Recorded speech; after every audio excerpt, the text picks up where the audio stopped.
Voilà, salon de l'agriculture de Ville-Vérac, millésime 2024, l'Agri TV, c'est des rendez-vous sur le podium de Midi Libre à l'occasion de ce salon avec les acteurs, évidemment, avec ceux qui sont, j'allais dire, la cheville ouvrière, en tout cas les acteurs importants sur ce salon.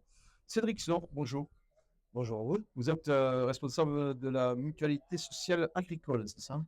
Oui, tout à fait. En fait, je suis président de la Mutualité sociale agricole parce que c'est un régime qui est resté mutualiste où, en fait, c'est le dernier régime de protection sociale où on continue à avoir des élus. Et donc, j'ai été élu dans l'Hérault depuis 2005 et je suis président de cette caisse, Gare Hérault-Lozère, depuis 2015. Et alors, je suis fier de cette particularité d'être élu et d'être Un responsable. organisme mutualiste, on est d'accord, c'est mon business. Hein, Tout à fait, tout à fait. En fait, on assure la protection sociale de l'ensemble du monde agricole, hein, que ce soit les salariés, les employeurs de main-d'œuvre, les salariés aussi de la production, mais aussi des OPA, par exemple de Groupama, du Crédit Agricole.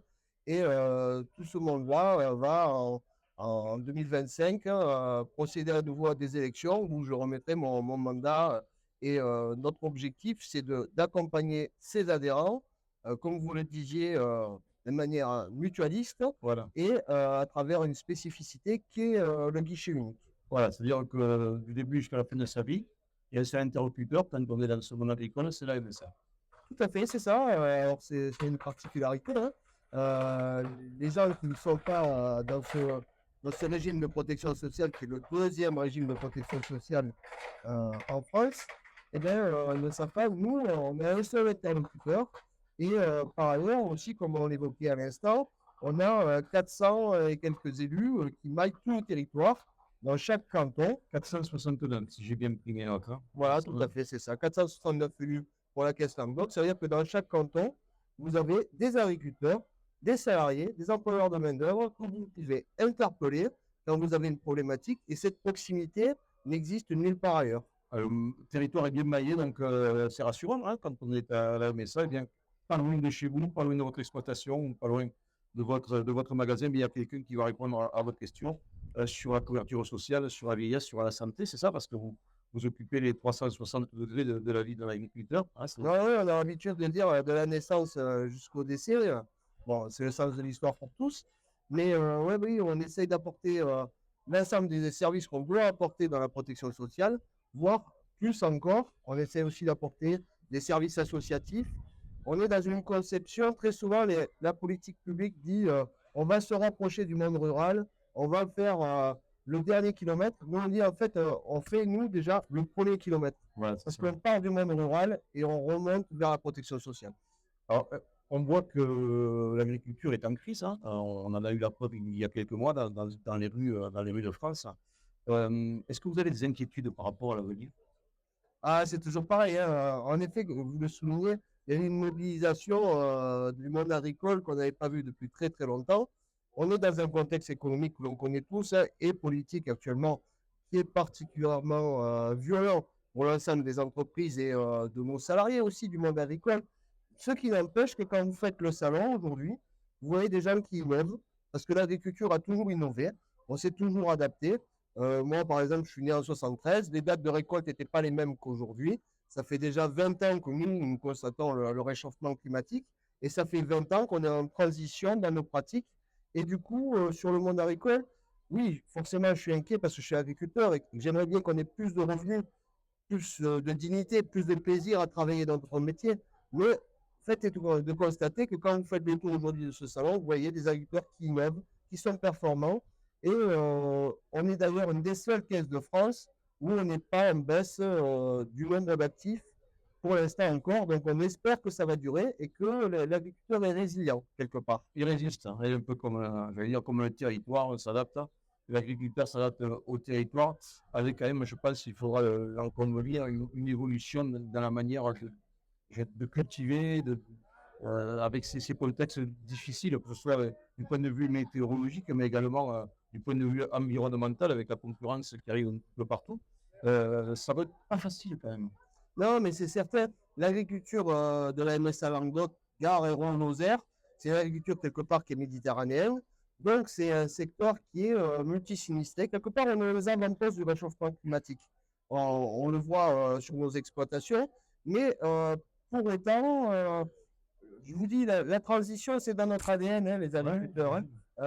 Je connais, par exemple, des semenciers qui sont pas trop loin, qui sont dans le secteur. Ben, ils ont fait évoluer totalement leur pratique. Aujourd'hui, ils sont plus économes en eau qu'il y a 10 ans. Hein, alors, malgré le réchauffement climatique, ils utilisent moins d'eau qu'il y a 10 ans parce qu'ils sont devenus plus techniciens. Ils utilisent des outils d'aide à la décision qui font qu'ils sont plus performants et l'agriculture n'existera que si elle reste en local. C'est-à-dire, on a des emplois, nous, qui sont pas délocalisables. Hein. Ah oui, Voilà. On n'est pas ça délocalisable. vient dans la nature. Voilà, on est bien les pieds ancrés dans la terre. Et donc, par rapport à ça, on a des chances quand même de continuer à perdurer parce qu'on a besoin d'un agriculteur 3 fois par jour, à minima. Et oui, c'est vrai pour chaque repas.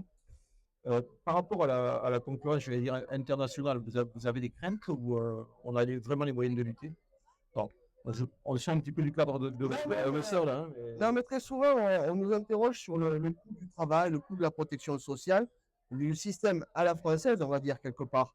Le système à la française, oui, c'est un coût du travail qui est plus important que quelque chose qui est produit de l'autre côté des Pyrénées ou quelque chose de produit de l'autre côté de la Méditerranée. Ça, c'est certain. Quelque part, on peut quand même constater que souvent, le consommateur est schizophrène. Hein. C'est-à-dire qu'il veut plus d'agriculture locale, plus d'agriculture bio, plus de proximité, de qualité. plus de qualité. Mais on est dans la région Occitanie, qui est la région en Europe qui a le plus de SICO, 250 SICO. SICO, c'est signe et indication de qualité et d'origine. Mais par rapport à ça, quelque part, du Roquefort, vous le ferez toujours en Occitanie. Oui. Vous ne le ferez pas au Maroc. Et bien, cet ancrage territorial, comme vous le disiez tout à l'heure, c'est quand même une force de résistance. Maintenant, c'est vrai que sur les fruits et légumes, on est dans la mondialisation. Sur le vin, moi qui suis producteur de vin bio, on est dans la mondialisation. Et il faut que les pouvoirs politiques, surtout qu'il y a pas mal de changements qui sont prévus, nous accompagnent quand même pour nous aider dans la souplesse, dans l'agilité, dans l'innovation. Est-ce que vous pensez que, alors, il y a quelques semaines, tous les agriculteurs étaient dans les rues, dans les villes, est-ce que ça aurait été vraiment entendu? Est-ce que vous avez eu des signaux comme quoi quelqu'un avait eu l'oreille assez fine pour bien écouter les problèmes et peut-être apporter les premières solutions? Alors, la réponse est un peu compliquée, c'est-à-dire que les gens aujourd'hui ont exprimé un certain ras-le-bol d'un système. Mais un système qui a été tricoté en 30 ans. En 30 ans. C'est difficile de détricoter 30 ans de politique agricole commune en 3 mois. Alors oui, on a vu des signaux encourageants. Oui, on voit des choses qui vont vers une simplification, par exemple, de notre protection sociale, qui vont vers une meilleure dignité. Par exemple, le régime retraite pour la MSA, on a demandé les 25 meilleures années. Et on a eu des échos plutôt positifs, mais le changement de logiciel, c'est toujours pareil. Vous ne changez pas le système à la française, on n'est pas connu pour être d'une souplesse. On le dit généralement, les Américains innovent, les Chinois copient, les Européens réglementent. Donc, vous ne changerez pas ce système-là très rapidement. Mais ce qui est certain, c'est qu'il y a une attente du monde agricole qui est très importante. Ce que nous avons accepté avant, je pense que les agriculteurs ne l'accepteront plus maintenant. Alors, d'une manière beaucoup plus locale et plus légère, qu'est-ce que vous pensez de ce salon de l'agriculture à Villeveyrac? C'est un salon qui est magnifique. Je trouve que c'est une très belle initiative. Je ne sais pas qui c'est qui a eu l'idée là, en local, là, mais c'est plutôt une très bonne idée parce que ça illustre un peu notre débat. Ça montre voilà, la richesse de l'agriculture de la Méditerranée, avec ses spécificités, avec des produits qui sont magnifiques. Hein. Il suffit que vous veniez faire un tour, vous allez voir, vous allez vous régaler. Il y a plein de producteurs qui sont là. Plus de 100 exposants. Voilà, plus de 100 exposants qui mettent en avant leurs produits, qui vous montrent ce qu'ils font sur leur exploitation et avec qui vous pouvez avoir des discussions pour vous rendre compte que on a peut-être la plus belle agriculture de France, et sûrement en Méditerranée. Voilà, alors on mange, on boit, on déguste, c'est aussi beaucoup de convivialité, des points de rencontre interexposants, des visiteurs également qui peuvent parfois découvrir des nouvelles saveurs, hein, parce que on dit souvent que il y a beaucoup de Parisiens qui sont jamais montés sur la Tour Eiffel, il y a peut-être des gens d'ici qui ne connaissent pas tous les produits du territoire. Et grâce à ce salon, eh bien, on va peut-être faire un petit saut de plus en avant vers des périodes plus sympathiques. Comme nous souhaite Cédric sort de la mutualité sociale agricole. Un petit mot pour séduire les agriculteurs peut-être hein, qui voudraient s'installer. Alors n'hésitez pas à aller rencontrer les jeunes agriculteurs, la Chambre d'agriculture, la MSA. Ils sont d'ailleurs tous présents sur le salon. Ils sont là. Si vous voulez vous installer en agriculture, vous avez tous les interlocuteurs qui sont présents. N'hésitez pas à venir nous rencontrer à Villeverac. Franchement, c'est un bon déplacement.